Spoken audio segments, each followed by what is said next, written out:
Lee continuait de marmonner, ou du moins c'est ce à quoi ça ressemblait. Et puis, de nulle part, j'ai senti une bouffée d'air chaud traverser les galeries, comme si elle venait de très loin, des profondeurs. Et ça sentait le mal.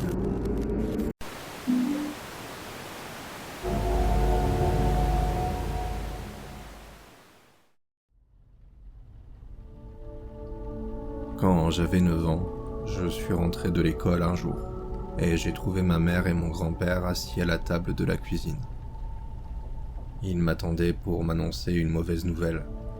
Et cette mauvaise nouvelle, c'était que mon père avait disparu. Lui et mon oncle Lee étaient partis pour un week-end de chasse. Ils se trouvaient à environ 1 kilomètre dans les bois, à l'est de Caretta, quand mon père s'est rendu compte qu'il avait laissé son grunter dans son pick-up. Un grunter, c'est en gros une sorte de sifflet, comme un appôt, sauf que ça imite le grognement d'un cerf. Après avoir dit à l'oncle Lee de l'attendre là où il était, mon père est reparti vers le pick-up, et on ne l'a plus jamais revu. L'oncle Lee a raconté qu'il avait attendu 20 à 30 minutes avant de commencer à s'inquiéter. Il est alors retourné au pick-up, mais mon père n'était nulle part. À la tombée de la nuit, l'oncle Lee avait déjà mobilisé dans ces collines tous les adjoints du shérif du comté de McDowell pour chercher mon père. Les recherches ont duré environ 2 semaines, mais ils n'ont trouvé aucune trace de lui. Le shérif du comté a fini par mettre fin aux opérations. Ma mère a gardé son nom sur le registre des personnes disparues pendant longtemps, tandis que toute la famille et tous les amis de mon père se cotisaient pour engager un détective privé. C'était un ancien policier de Charleston, et un bon en plus. Mais au final, il n'a pu dire à ma mère et à mon grand-père qu'une seule chose qu'il n'avait pas déjà entendue de la bouche du shérif. L'explication la plus probable, c'était que, pour une raison ou une autre, mon père avait traversé les bois jusqu'à une série d'anciens puits de mines près d'une ville appelée Cucumber. Puis, selon leur théorie, il serait entré dans l'une de ces mines, serait tombé dans un puits, et son corps serait resté au fond depuis tout ce temps. Sauf que, lors de la recherche initiale, chaque galerie qui pouvait être explorée sans danger avait été cartographiée par une équipe de spécialistes de spéléologie. Et dans les tunnels trop dangereux, ils avaient envoyé des équipes de maîtres chiens. Le corps de mon père n'a été trouvé dans aucun d'entre eux. Ça ne voulait pas dire qu'il n'y était pas. Le shérif ne pouvait pas l'exclure totalement. Mais il y avait quelque chose qu'il avait omis de mentionner, et que ma mère a découvert plus tard grâce au détective privé qu'elle avait engagé. Il y avait des graffitis dans l'une des galeries. Le détective privé a dit qu'il ne reconnaissait ni les symboles ni les mots. Ça avait été barbouillé grossièrement à la bombe peinture, à peu près à mi-parcours d'un tunnel. Il n'a pu qu'en déduire que l'endroit servait de planque à des ados du coin. Et c'est ce qui l'a conduit à penser que les gamins qui avaient tagué ces tunnels savaient peut-être ce qui était arrivé à mon père. Malgré tous ses efforts, il n'a réussi à en retrouver aucun. L'oncle Lee a essayé d'aider autant qu'il le pouvait. Il est resté en étroit contact avec le détective privé, mais il a très mal vécu la disparition de mon père. Plus mal que n'importe qui. Tout le monde lui répétait que ce n'était pas sa faute, qu'il n'aurait pas pu savoir qu'il avait fait ce qu'il fallait. Mais il n'a jamais vraiment été le même après la disparition de mon père, et personne ne pouvait lui en vouloir. Je n'ai entendu l'histoire complète que bien plus tard. Mais entre le jour où mon père a disparu et le jour où ma mère l'a fait déclarer légalement décédé, on avait énormément d'espoir et énormément de chagrin. Ma sœur et moi a demandé sans arrêt « Quand est-ce que papa rentre ?» Ça a failli rendre ma mère folle de douleur. Puis en grandissant, quand nous avons accepté qu'il ne reviendrait jamais, c'est devenu plus facile à supporter. Et peu à peu, ça s'est comme fondu dans le décor. La disparition de mon père était derrière nous, mais elle était toujours là. Elle l'a toujours été, en vérité. Quand j'ai eu 22 ans, ma sœur était partie à Morgantown pour ses études. Et moi, je travaillais à plein temps dans un atelier de réparation à Welch. Je n'avais pas vu l'oncle Lee depuis 4 ou 5 ans. Il nous envoyait des messages pour les anniversaires et les fêtes, et appelait parfois ma mère autour de la date anniversaire de la disparition de mon père. À part ça, il restait très distant. Jusqu'au jour où ma mère m'a dit qu'il avait appelé, et qu'il avait demandé à me parler. J'étais plus que ravi de le revoir pour la première fois depuis des années. Je comprenais pourquoi il avait gardé ses distances. Il avait dit un jour à ma mère que je lui rappelais mon père plus jeune. Et si certains souvenirs lui faisaient du bien, d'autres lui faisaient terriblement mal. À cause de ça, je pensais que je ne reverrais presque plus l'oncle Lee, et ça me faisait mal aussi. Alors, vous imaginez à quel point j'étais heureux d'apprendre qu'il voulait qu'on se voie. Je suis allé chez lui, près de Filbert, un samedi vers midi. Ce qui a suivi, je ne peux le décrire que comme une réunion de famille à deux. On était heureux de se retrouver. Et après avoir passé la matinée à me demander si je n'allais pas tomber sur un alcoolique dépressif, j'ai été soulagé de le voir lucide, stable sur ses deux jambes. On a discuté, on a mangé de la charcuterie et un casse-croûte, avec une bière bien fraîche. Et la conversation a esquivé le sujet de mon père, jusqu'à ce que ça devienne impossible de l'éviter. On a parlé de tout et de rien, des choses qu'il faisait, de ce qui nous manquait chez lui. Puis, de nulle part, l'oncle Lee m'a fait une proposition.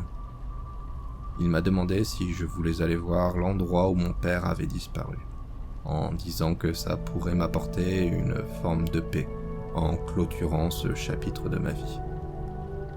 Il m'a dit qu'il était retourné dans ces collines à l'est de Caretta une bonne demi-douzaine de fois, et que même s'il n'avait jamais trouvé la moindre trace de mon père, ça l'avait aidé à apaiser ce sentiment d'impuissance qui le rongeait depuis toujours. Au début, l'idée ne me plaisait pas du tout. Je comprenais que parcourir ces collines aidait l'oncle Lee à gérer la douleur et le deuil, mais pour moi, traîner dans la zone où mon père s'était volatilisé ressemblait à une forme de torture. J'étais simplement heureux de renouer avec mon oncle, quelqu'un avec qui je pouvais construire une relation, parce que depuis la mort de mon grand-père, il était la seule figure paternelle qui me restait. Me focaliser sur mon père d'une manière aussi négative, je ne voyais pas l'intérêt. Pourtant, petit à petit, au bout d'environ 1 an, j'ai commencé à me dire que ça pouvait m'apporter la clôture dont j'avais besoin. Je rendais visite à l'oncle Lee toutes les 2 semaines environ, entre le moment où on s'était remis en contact et le jour où j'ai proposé qu'on monte dans les collines à l'est de Caretta pour marcher jusqu'à l'endroit où il avait vu mon père pour la dernière fois. Il a été content de m'entendre changer d'avis, mais d'une façon contenue, faute de mieux. Comme s'il ne voulait pas montrer à quel point ça comptait pour lui, de peur de me faire fuir. Il ne m'a pas demandé ce qui m'avait fait changer d'avis, mais s'il l'avait fait, je lui aurais répondu quelque chose d'aussi simple que ça. Si je commençais à me sentir trop mal, on pourrait toujours faire demi-tour, retourner au pick-up et rentrer. Rien ne me retenait là-bas. Et si marcher dans ces bois ne m'apportait rien de bon, au moins je pourrais dire que j'avais essayé. L'oncle Lee et moi avons convenu de descendre jusqu'à Caretta ensemble, un samedi matin, au début du mois de mai. À mon grand soulagement, au lieu d'en faire la marche de la disparition, on a traité ça comme une randonnée normale. On a gardé notre vieille tradition, quelques bières, un peu de charcuterie. Et si à un moment j'avais envie de parler de mon père ou de poser des questions sur lui, on verrait quand on y serait.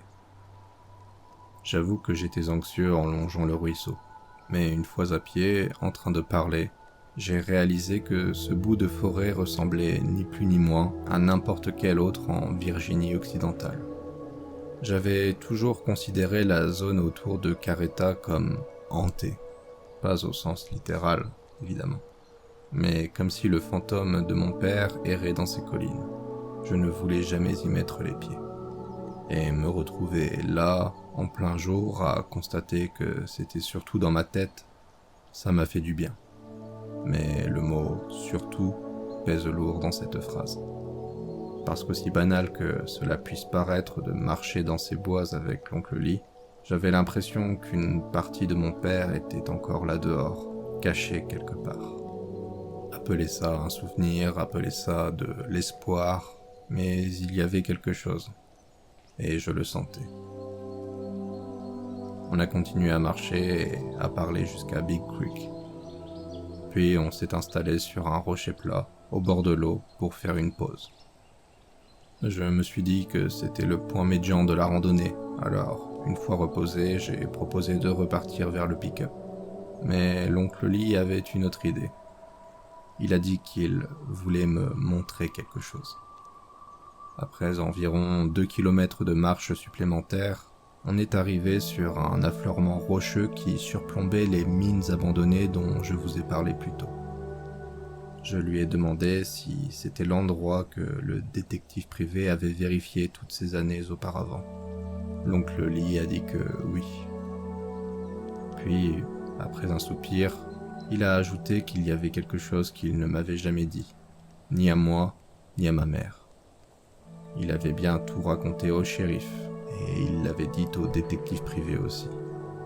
Il n'avait juste jamais eu le cœur de nous dire, à ma mère et à moi, que la dernière fois qu'il avait vu mon père, c'était quand il entrait dans l'une de ces galeries.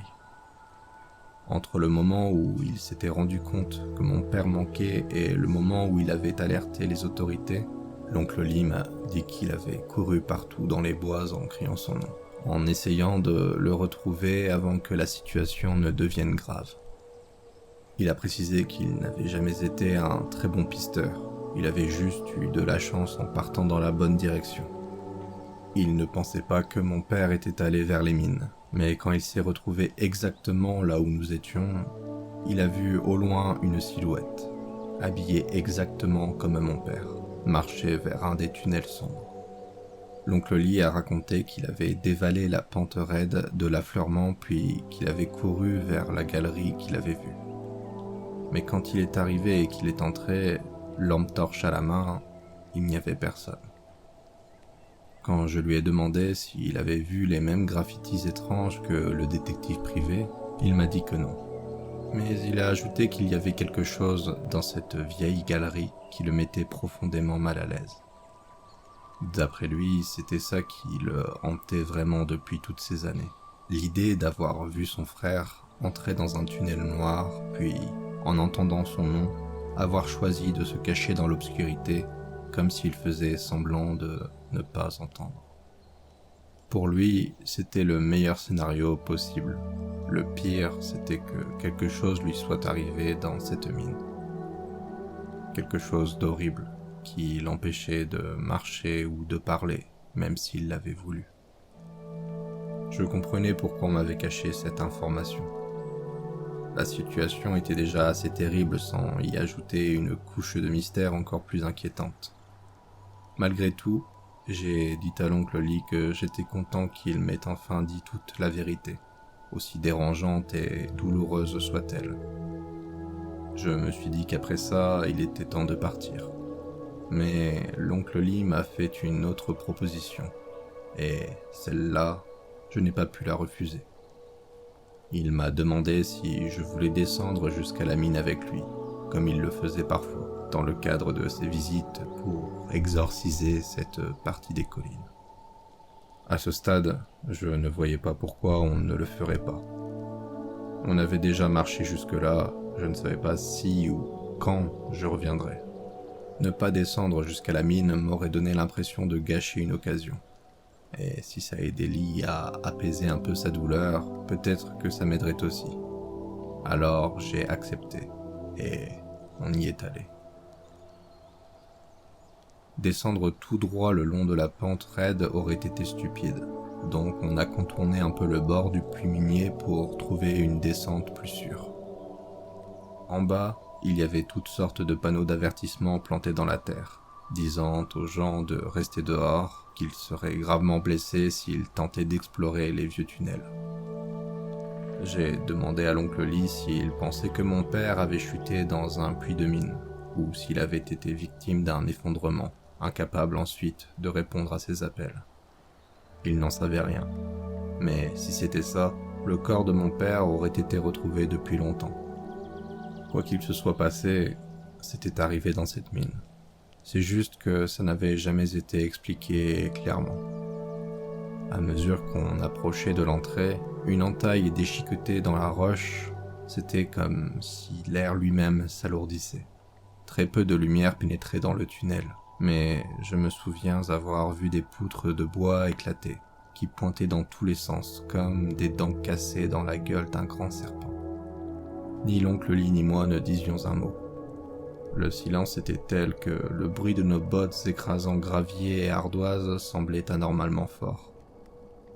J'ai commencé à distinguer des objets abandonnés, des outils, une lanterne fendue, une corde effilochée à moitié enterrée dans la terre.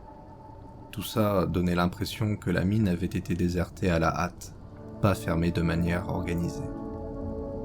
Je lui ai demandé s'il savait pourquoi on avait abandonné l'endroit. Il a dit qu'il avait entendu des rumeurs d'inondation, sans savoir si c'était vrai. Officiellement, l'entreprise avait simplement fait faillite. Mais si c'était vrai, pourquoi tout avait l'air d'avoir été laissé là aussi brutalement?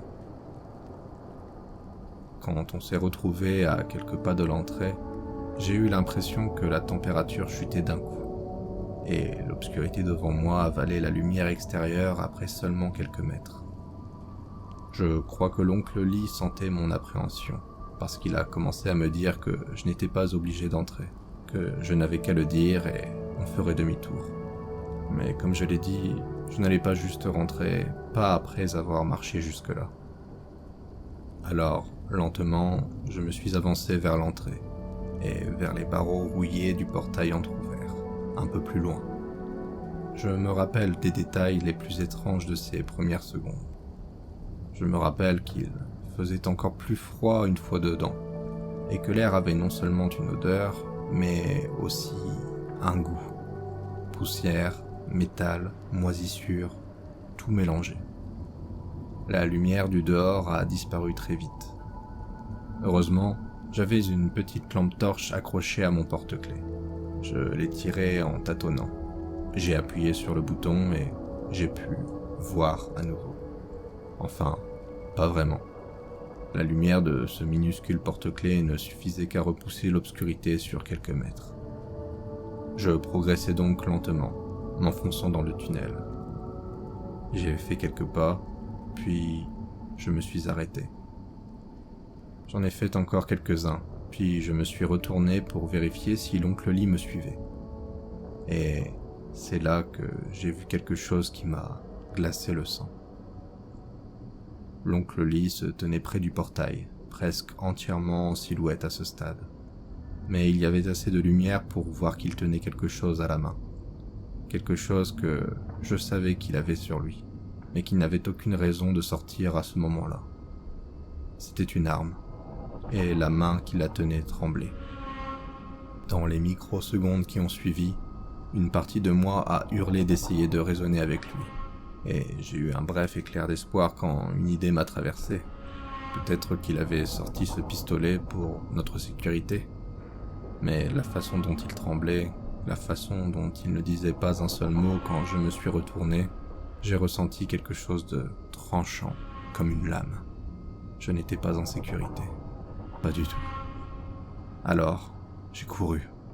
J'ai couru dans ce tunnel avec ma petite lampe torche minable au moment où les premiers coups de feu de Lee ont éclaté.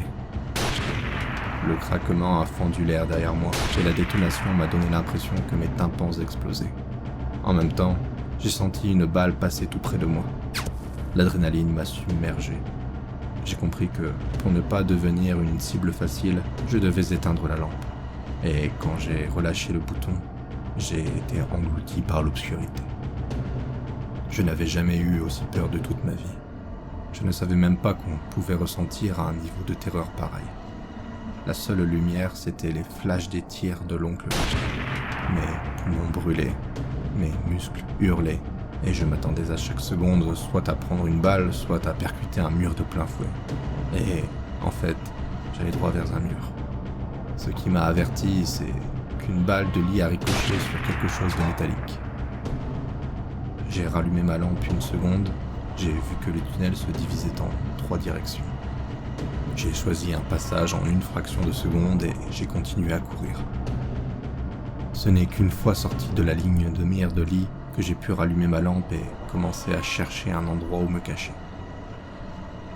En m'enfonçant dans le tunnel secondaire, la faible lueur de la lampe a commencé à rebondir sur des parois plus étroites. Et j'ai soudain compris que quelque chose y était écrit. Au début, j'ai pensé au graffiti dont avait parlé le détective privé, mais même en courant à pleine vitesse, j'ai vu que ce n'était pas le même genre. Ça ressemblait à une écriture étalée en traînées de peinture noire. Et une portion entière du tunnel était couverte de lignes et de lignes, comme si quelqu'un avait écrit des pages entières sur la roche.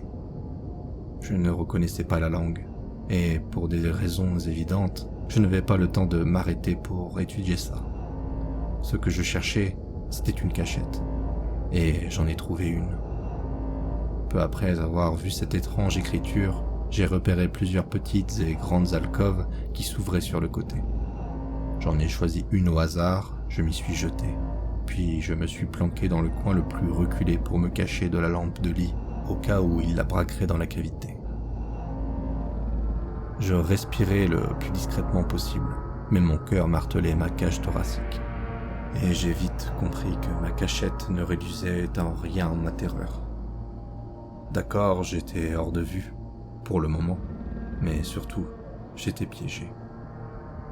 J'essayais d'être silencieux, mais pendant les premières minutes, qui ont ressemblé à des heures, mes oreilles sifflaient sans arrêt, parce que le tunnel avait amplifié les coups de feu. Je me demandais si mon audition reviendrait un jour, et j'imaginais Lee s'approcher de moi sans que je puisse l'entendre. C'était presque un soulagement quand j'ai commencé à percevoir sa voix, et le crissement du gravier sous ses pas, à mesure qu'il se rapprochait. Je n'étais pas sourd, j'étais juste coincé. Et le maigre soulagement que j'ai ressenti a été noyé tout de suite par la terreur brute de comprendre qu'il me chassait. Lee a commencé à m'appeler par mon prénom, me disant de sortir. Il n'essayait pas de négocier, ne cherchait pas d'excuses pour m'avoir tiré dessus. Il me disait seulement que je devais sortir parce que, tôt ou tard, il allait me trouver. Je ne pouvais pas bouger. Le bruit de mes pas l'aurait presque certainement guidé jusqu'à moi. Je n'avais pas d'autre choix que de rester sur place et d'être aussi silencieux que possible. Et c'était étrangement assez facile. Courir autant avec la condition physique lamentable que j'avais à l'époque faisait que j'étais ravi de rester immobile et de reprendre mon souffle. Puis ses pas se sont encore rapprochés. Et soudain, il a braqué sa lampe dans le tunnel où je me cachais. D'un coup, rester immobile et silencieux est devenu beaucoup plus difficile. Je me répétais la même phrase dans la tête. Ma voix intérieure, claire comme de l'eau de roche. « Ne descends pas par là, ne descends pas par là, s'il vous plaît, mon Dieu, ne le laissez pas me trouver. » Et j'imagine que Dieu a écouté, parce qu'au lieu d'entrer dans mon tunnel, il a continué son chemin. J'ai pensé que c'était peut-être ma chance. Si Lee allait plus loin dans la mine, je pourrais peut-être me faufiler derrière lui. Mais cet espoir a été écrasé aussitôt. Je me suis rappelé à quel point mes propres pas étaient bruyants, et qu'il risquait de ne pas rater ses tirs, cette fois. Et techniquement, il n'avait pas raté tous ses tirs. Plus tard, j'ai trouvé un trou de balle qui traversait une des poches à rabat de ma veste. Bref, je suis resté immobile dans cette alcôve sombre, l'oreille tendue. Mes oreilles bourdonnaient encore. Mon cœur battait jusque dans mes tympans, mais j'entendais de mieux en mieux. Et je distinguais presque tout ce que Lee disait en continuant sa chasse. ses pas étaient lents, réguliers. Par moments, il marmonnait quelque chose que je n'arrivais pas à comprendre. Puis, soudain, ses pas sont passés de lents et rythmés à secs, rapides, avec un raclement de gravier. Et ensuite, le silence. On aurait dit qu'il venait de se retourner d'un coup, comme s'il avait entendu quelque chose qui l'avait surpris, et qu'il croyait que c'était moi tentant une fuite. Il est resté immobile quelques secondes. Un silence affreux s'est suspendu dans l'air.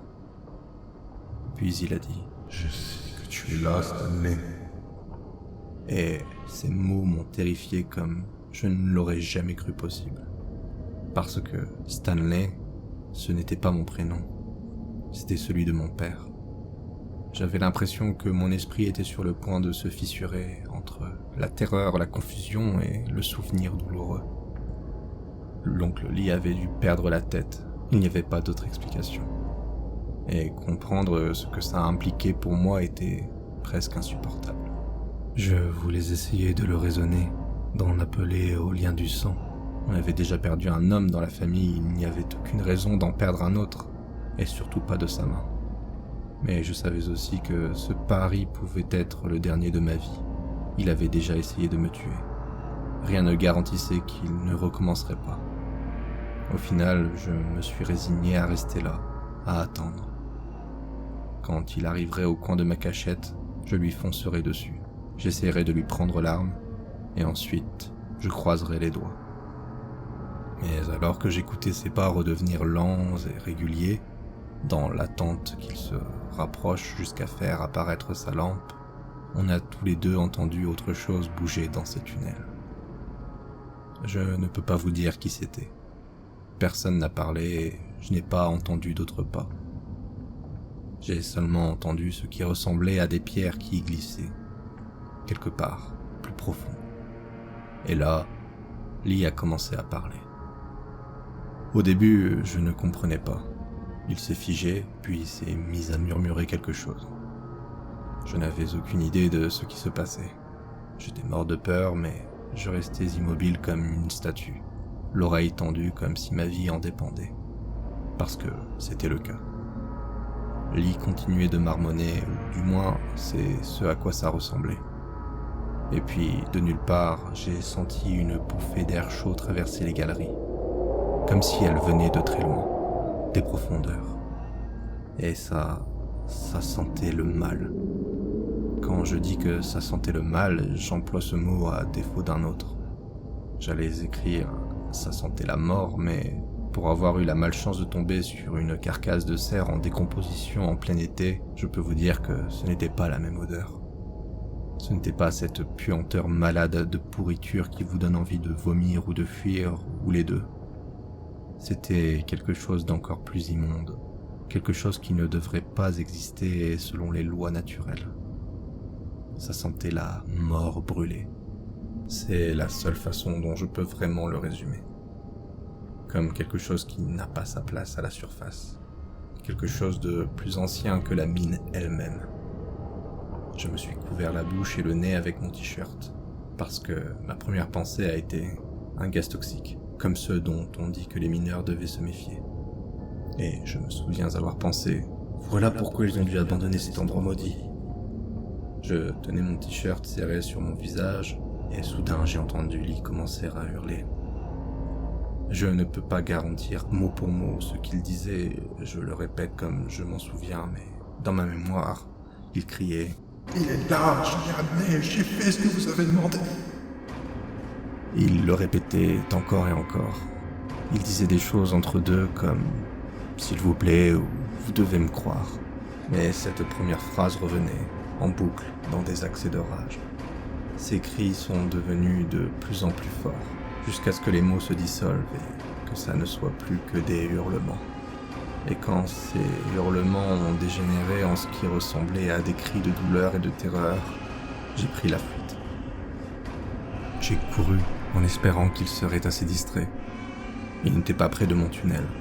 Je ne voyais même pas sa lampe quand je courais, mais je l'entendais hurler. Je l'entendais encore quand j'ai jailli au grand jour. C'était plus faible, avec un écho sinistre, mais audible. Jusqu'au moment où, d'un coup, tout est devenu silencieux. Je ne me suis pas retourné. Je n'y ai même pas pensé. J'ai couru vers la pente douce par laquelle on était descendu dans le puits. Je l'ai remonté, puis j'ai continué à courir dans les bois jusqu'à ce que mes jambes refusent de faire un pas de plus. Les bois étaient silencieux, mais les cris de l'oncle Lee résonnaient encore dans ma tête. J'étais submergé par un mélange contradictoire. Le traumatisme et une espèce de sensation de victoire absurde parce que j'avais survécu. Sauf que je ne pouvais pas m'en réjouir. Pour une raison ou pour une autre, l'oncle Lee, lui, n'en était pas sorti. Quand je n'ai plus pu courir, j'ai marché jusqu'au pick-up. Il m'a fallu longtemps avant d'apercevoir l'éclat du plateau métallique à travers un fourré qui se clairsemait. Mes mains tremblaient quand j'ai saisi la poignée. Je l'ai tirée, je me suis laissé tomber sur le siège conducteur et je suis resté là un moment à fixer le pare-brise. Je ne pouvais même pas analyser ce qui venait de se passer. Et je crois l'avoir déjà dit, je n'arrivais pas à être heureux d'avoir survécu. À la place, c'était une sorte d'engourdissement, une résignation froide. Je devais rentrer et signaler au shérif du comté que mon oncle avait tenté de m'assassiner, avec un seul mot en tête. Pourquoi ? Je n'ai réussi à conduire que jusqu'à Careta avant de devoir m'arrêter. Il était impossible que je conduise de façon sûre dans cet état, et c'était le premier endroit où je pouvais appeler le bureau du shérif. Mes mains tremblaient encore quand j'ai demandé à la réceptionniste d'un motel si je pouvais utiliser leur téléphone. Je voyais bien qu'elle avait un peu peur de moi, vu mon état et mon air, mais elle m'a laissé faire quand même. Je n'ai pas cherché à rendre l'appel vraiment privé. Je parlais plus bas, oui, mais avec la jeune femme juste devant moi, je ne pouvais pas l'empêcher d'entendre. J'ai dit à la standardiste que mon oncle avait essayé de me tuer près des mines abandonnées au nord de Cucumber, et que je pensais qu'il avait eu un accident et qu'il était encore à l'intérieur. Je devais avoir l'air complètement sonné, mais ils ont suffisamment compris pour envoyer du monde. 2 adjoints sont arrivés au motel en voiture de patrouille 10 à 15 minutes plus tard. Je leur ai tout raconté. Ils ont tout noté. Puis ils m'ont dit qu'ils me rappelleraient après avoir vérifié les mines. Je suis rentré chez moi, j'ai pris une douche et j'ai essayé de comprendre. Sauf qu'il n'y avait rien à comprendre. Et même après toutes ces années, je n'y suis toujours pas arrivé. Quelques heures plus tard, un des adjoints m'a appelé. Ils avaient trouvé des empreintes et des douilles, mais pas l'oncle Lee. Et pour la 2e fois, c'était le même scénario que la disparition de mon père. Du moins, j'imagine que tout s'était déroulé d'une façon similaire. Le shérif avait lancé les secours, qui avaient exploré la mine aussi profondément que c'était jugé sûr, et il n'y avait aucun signe de l'oncle Lee. Pas de sang, pas de corps, pas d'armes.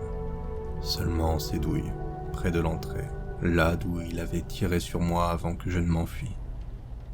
Je leur ai parlé de la bouffée d'air chaud, de Lee qui criait « Il est là, je l'ai amené, j'ai fait ce que vous avez demandé. »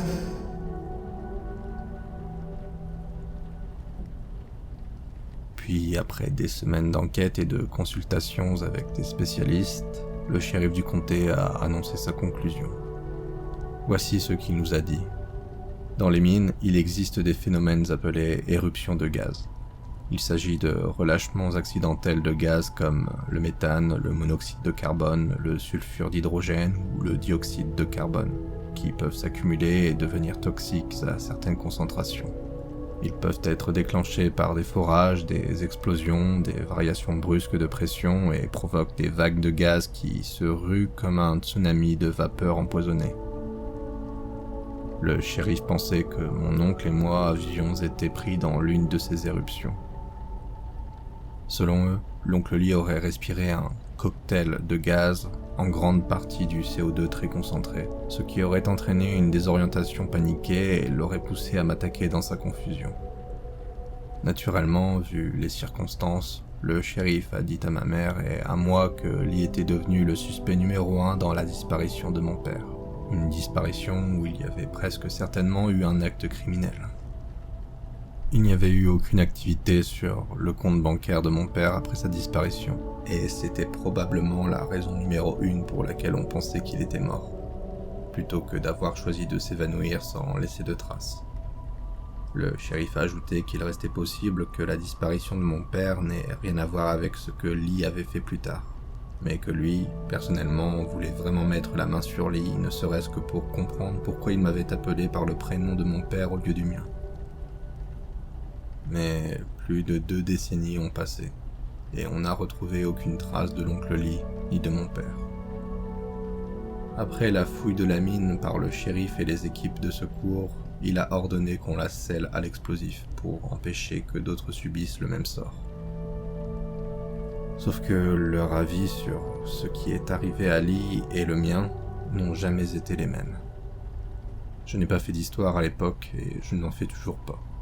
Ce que j'écris ici, c'est la première objection que je formule noir sur blanc, et encore moins à voix haute. Mais je ne crois pas une seconde qu'une bouffée de CO2 ait poussé l'oncle Lee à me tirer dessus. Je l'ai répété au shérif encore et encore. La bouffée d'air chaud n'est pas survenue quand on entrait.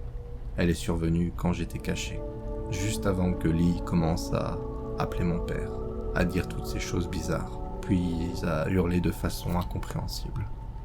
Mais le shérif et ses experts ont agi comme si je mélangeais tout. Comme si j'étais tellement désorienté par la peur, l'adrénaline et peut-être une dose de CO2 moi aussi, que je ne savais plus ce qui m'était arrivé. Sauf que je sais ce qui m'est arrivé. Et je sais ce qui est arrivé à l'oncle Lee aussi. Je ne pense juste pas être prêt à le dire. Et je ne pense pas que je le serai un jour. Parce que le verbaliser, ça serait comme ouvrir une porte sur des ténèbres immenses et terribles. Je sais seulement qu'il y a quelque chose là-dessous dans ces galeries. Quelque chose qu'il vaut mieux laisser tranquille.